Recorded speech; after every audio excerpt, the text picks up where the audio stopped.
ஆந்திரா, தமிழகம் உள்ளிட்ட 2 மாநிலங்களில் தொடர்ச்சியாக விட்டுவிட்டு பெய்து வரும் கனமழையின் காரணமாக ஆந்திரா மாநிலம் அம்மம்பள்ளி அணையிலிருந்து திறந்துவிடப்பட்ட உபரி நீராலும் மற்றும் ராணிப்பேட்டை மாவட்டம் கேசவரம் அணைக்கட்டிலிருந்து திறந்துவிடப்பட்ட உபரி நீர் வரத்தால் பூண்டி சத்தியமூர்த்தி நீர்த்தேக்கத்திற்கானது நீர்வரத்தானது அதிகரித்து வருகின்றது. இந்த காலை நிலவரப்படி 2010 கன அடியானது நீர்வரத்து வந்து கொண்டிருந்த நிலையில் தற்போது அது 2200 கன அடியாக அதிகரித்திருக்கிறது. இதனால் அணை பாதுகாப்பு கருதி கதவணைகள் 7, 10 இலிருந்து இன்று தற்போது நிலவரப்படி 700 கன அடி உபரி நீரானது கொசஸ்தலை ஆற்றுக்கானது திறந்துவிடப்பட்டிருக்கிறது.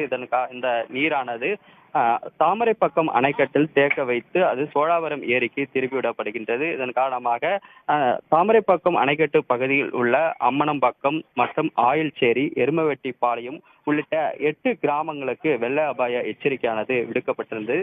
இந்த கிராம மக்கள் ஆற்று பகுதியில் குளிக்கவோ, இறங்கவோ, மீன்பிடிக்கவோ செல்லக்கூடாது என மாவட்ட ஆட்சியர் பிரதாப்பானது எச்சரிக்கையானது விடுத்திருக்கின்றார். மேலும் நீர்வரத்து ஏரிக்கு அதிகரிக்க கூடும் என்பதால் நீர் வெளியேற்றமும் அதிகரிக்கப்பட வாய்ப்பிருப்பதாக நீர்வளத்துறை அதிகாரிகளானது தகவல் தெரிவித்திருக்கின்றனர்.